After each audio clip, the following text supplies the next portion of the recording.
welcome back. My name is Crystal, and I love horror movies. And if you're looking for a fun, spooky, chill setting, I'm your girl. So on this channel, I do deep dives and explanations of whatever films, TV shows, documentaries that we're talking about. There are timestamps on the bottom, so if you want to skip around a little bit, don't worry, I'm not going to be offended. And once you finish this episode, do all the good stuff like, comment, share, subscribe, follow, if you want to. Full disclaimer, guys, my voice might be a little bit raspier and lower than usual.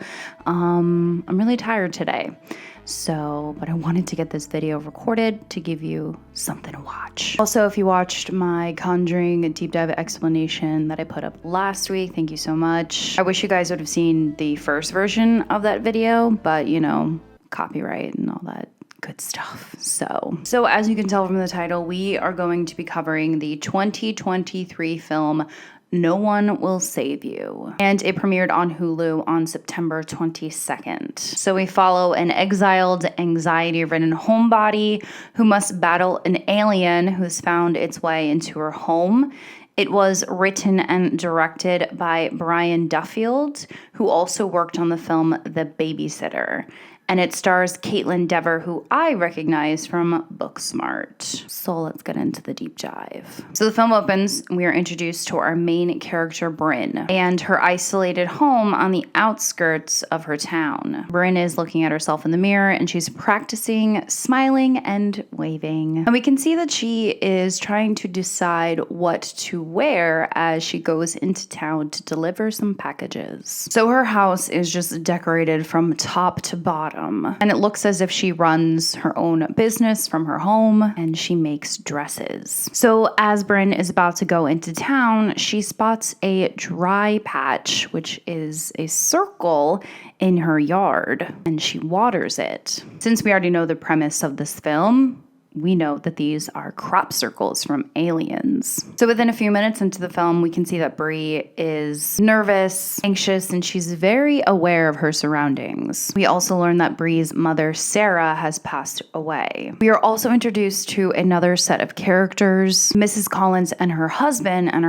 is a police officer. So we don't know the connection between these characters yet, but we can see that Bryn is very unsettled when she sees them in town. We also learn the Collins are parents to a girl named Maud. So we get a little bit more insight into Bryn, and she likes to spend her time practicing dancing in her living room, cooking, and writing letters to this Maud. She also likes to collect those miniature houses that people kind of like to set up for Christmas, those like miniature Christmas towns. You can see that the miniature houses we have are actually a representation of her town that she lives in. And apparently the people of her town don't really like her. And when Bryn is making dinner, her phone rings and she picks it up and we can hear somebody yelling like, "You fucking," and then she slams it down and then goes back to making dinner. We also learned that while she was in town, the people were giving her really dirty looks. So while Bryn is writing one of these letters to Maud, she mentions in the letter that it has been 10 years since she's been gone and how Bryn can never forgive herself. We also learned that the two were best friends. It's now later that night and Bryn is in bed and she's reading and she hears a really strange noise, kind of off in the distance, and she pays no mind to it. She turns off her light and she goes to sleep. We then get this really slow overpan of her house, and we hear the same noises that we just heard from in the last scene. And all the lights in her house turn on, and the music that she was listening to earlier also turns on. And then everything shuts off again. She is then startled awake by something crashing outside, and she sees that it's her garbage can. So she gets up, goes to turn on her light, but there is no electricity. And then she starts to see her front door slowly open, and we hear a bell jingling somewhere from downstairs from her miniature town setup. She hears footsteps,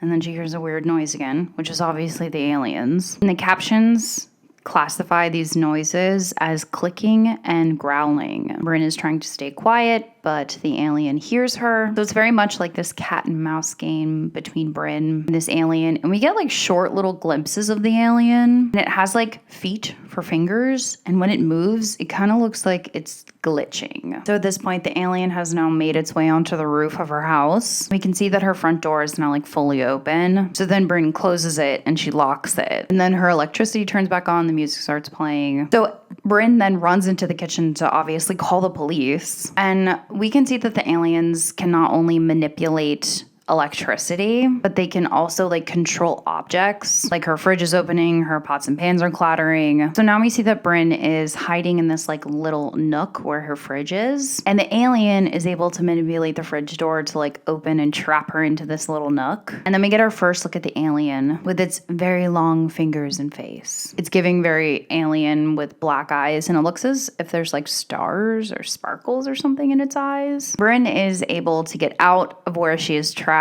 And then she gets smacked like full body with her front door slamming into her. We get a little bit more insight into the alien's powers when he like pulls her off of the ground and he like swings her to face it. So in this pulling, Bryn is able to grab a piece of a broken part of her miniature house, and she stabs the alien in the side of the head and it falls dead to the ground. So it's now the next morning and Bryn hasn't moved from the spot that she was in last night. We can see that she's obviously very shaken. She has cuts from head to toe. And of course, the dead alien in her hallway, to which she covers up with a blanket. Bryn then discovers that her electricity is not working, in addition to her car not being able to start. But her water works. So after taking a shower and pushing her couch in front of where her front door used to be, because obviously the door is not there anymore, she rides her bike into town. So on her way into town, she discovers the local mail truck is upside down, and she also sees these dry circle spots in her neighbor's yard. And as the camera pans up, we can see that there are these crop circles all over her town. So as she makes her way into town, everything is pretty normal, not counting the way that the townspeople are looking at her like they did earlier in the film. So as Bryn makes her way into the local police department, she runs right into the Collins, who we know from earlier.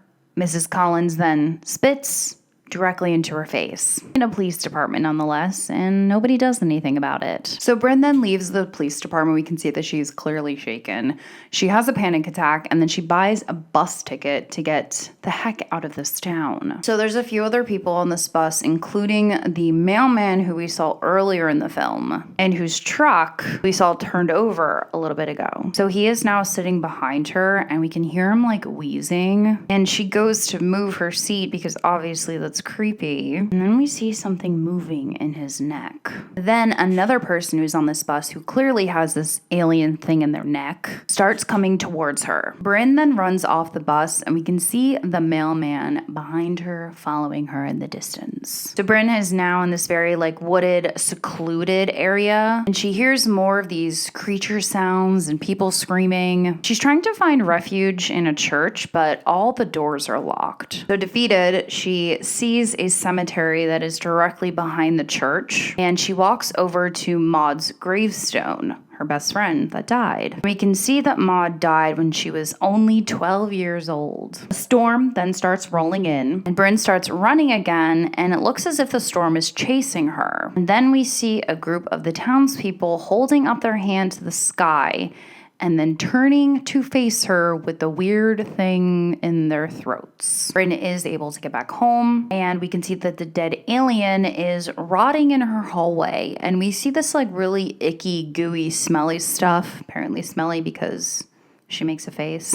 And the stuff is like coming out of its mouth. As the storm continues to roll in, Bree decides that she wants to fight back. So she starts to get her defenses ready, which includes a lighter, hot boiling water, and a box cutter. She also closes all of her shutters, and she nails a blanket to her front door. We can also see these lights coming in through her windows as if something is overhead. Now, these lights are going to appear a lot during the rest of this film. But then Bryn hears creaking and clattering as the nails that she used to hang up the blanket for her missing front door start to slowly come out of the wall and fall to the ground. Then there's this huge blue light that comes into her hallway, and we can see this light is levitating the dead alien outside. Bryn then goes to hide in the basement, and we see that there are more aliens making their way inside her house. We get more of this blue light, and then an alien starts walking down her stairs. Bryn then quietly grabs a pair of scissors, and then we get this little jump scare moment because the camera pans over and you can see the alien is like crouched right behind her. And then it telepathically grabs the scissors from her hands. And then we see that Bryn is holding onto a picture frame, and it's a picture of her and Maud when they were younger. So Bryn is able to get back upstairs. We see this alien is right behind her, and then it like jumps on top of her. She bites the alien, and then remember the boiling water from earlier? Well, she takes that boiling water and she starts throwing it at the alien and then throwing pots at them too. And then we get the blue light again, and it slams the pot onto the wall. It kind of reminded me of like a magnet kind of thing. Okay, so this is another thing about the aliens that was kind of cool, but it was weird. So the aliens do this like weird, I can't even do it right. They do this weird like formation thing.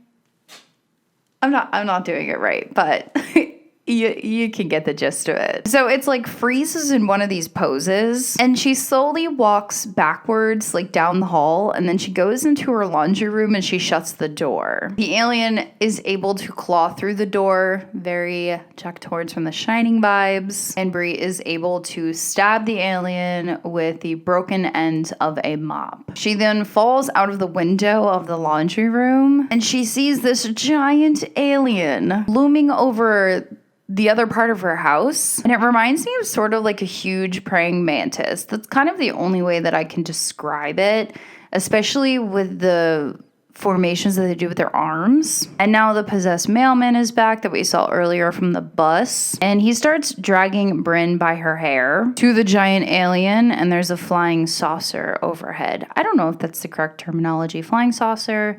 I don't even know if aliens, ETs.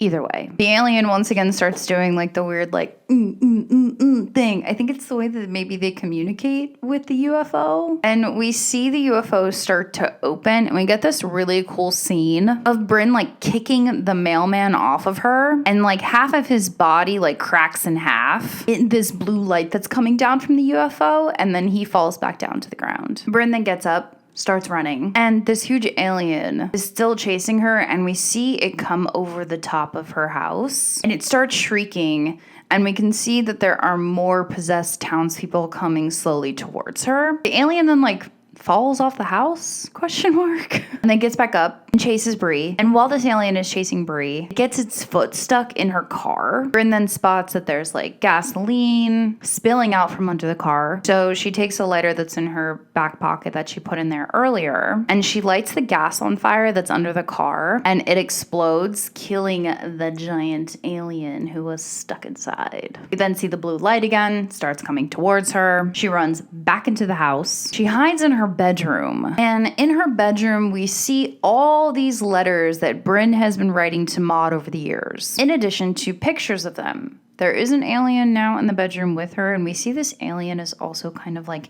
analyzing the pictures and the letters. So Bryn tries to sneak up behind the alien, but it like flicks its finger and she flies through the wall. Then we get this really cool scene with this red light that's all around Bryn, and she's like frozen, and it flicks her up and down and up and down, and then it sticks her to the ceiling. She then sees the alien that was in her bedroom slowly start to come towards her. I remember she's in this like paralyzing red light, and the alien then starts like gagging, and it pops this thing out of its mouth that looks like a little alien brain, and it slowly starts floating towards Bryn, and it goes into her mouth and down her throat. The scene then very quickly shifts, and we see that Bryn wakes up in her own bed, and everything is fine.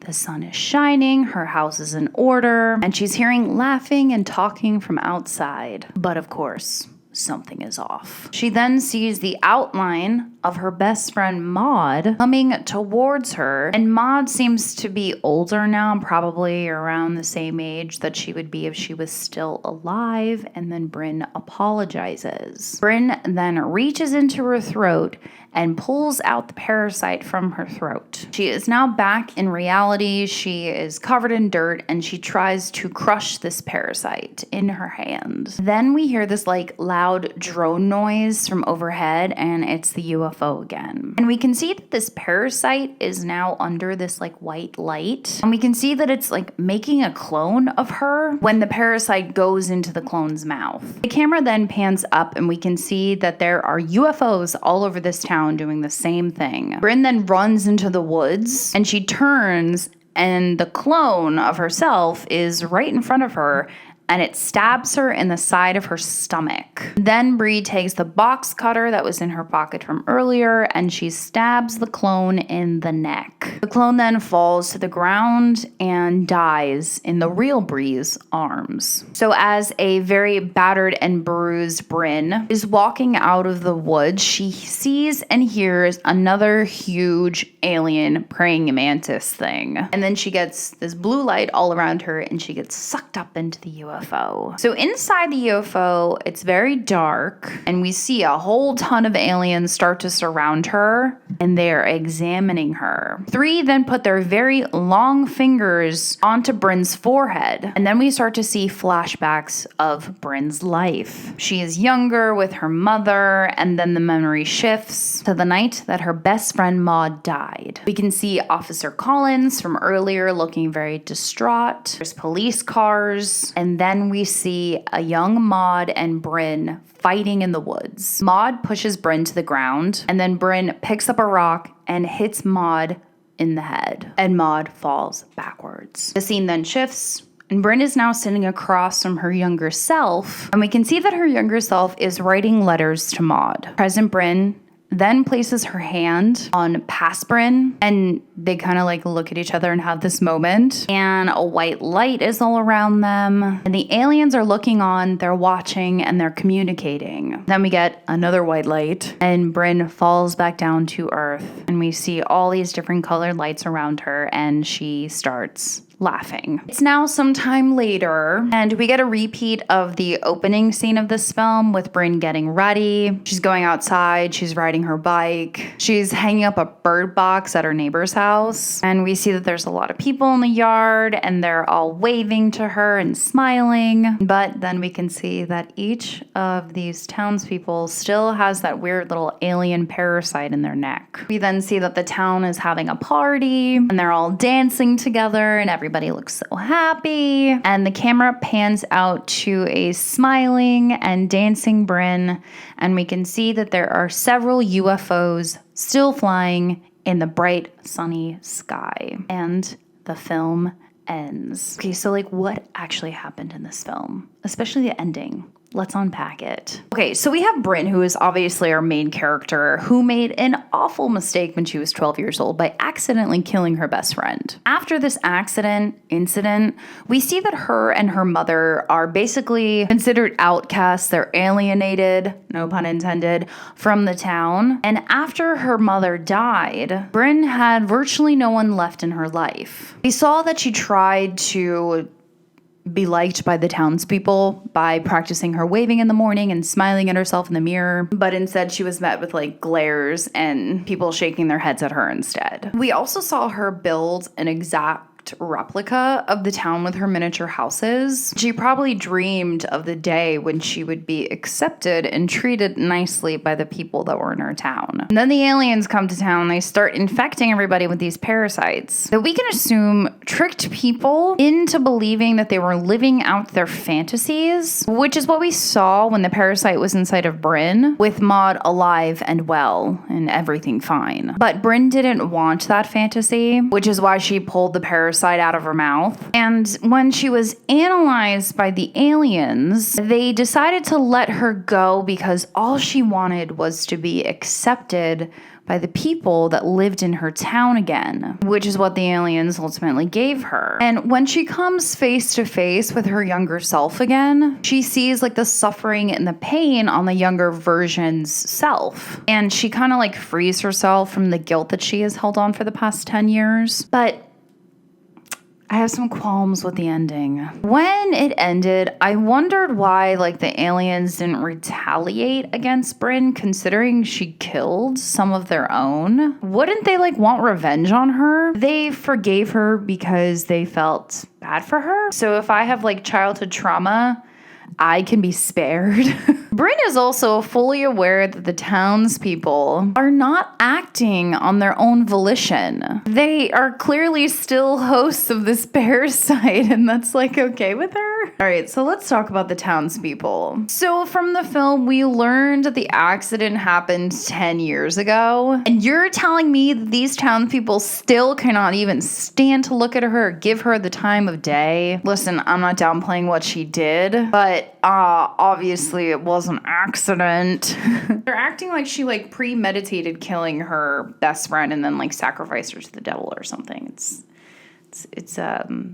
It's weird. It's real weird. There's also little to absolutely no dialogue spoken in the film, which was neat. But I think just like a little bit of dialogue might have helped it, especially when she was like in the police station. Because when she got into town, like everything seemed fine. If she had said like, hey, like, have you guys noticed that there's aliens in our town? Like maybe we could have gotten some insight and see if anybody else has seen or heard anything.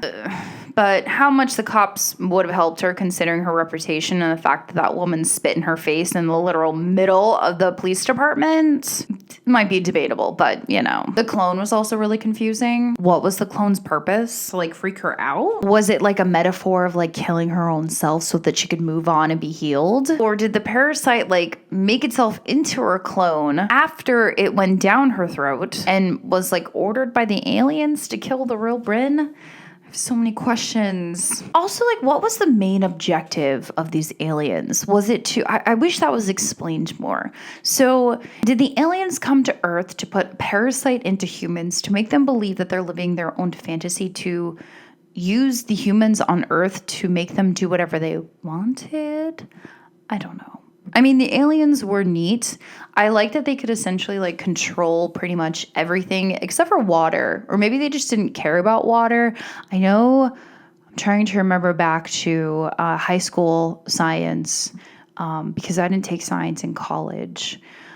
There's like not a lot of water on other planets, so maybe that's why the aliens didn't feel threatened by it. I don't know. We could talk about it in the comments. They could control electricity, metals, couches, tables, humans, and it was really cool how they moved. I like how they did that like glitchy thing. Now, full disclosure, I am not a big alien sci-fi fan, so I had to do a little bit of searching to see if there was like any inspiration for the aliens from other films, and of course there are. Signs, aliens, World War Z, and of course the no dialogue reminded me of A Quiet Place. So I did really like No One Will Save You. I think it was interesting considering I don't really watch a lot of alien horror movies. I think it's fun for spooky season, nothing to write home about. And if you like horror sci-fi, don't take it too seriously, but definitely check it out. All right, guys, that's gonna be it for me this video. Thank you so much if you made it this far. Make sure you do all the fun stuff, like, subscribe, like.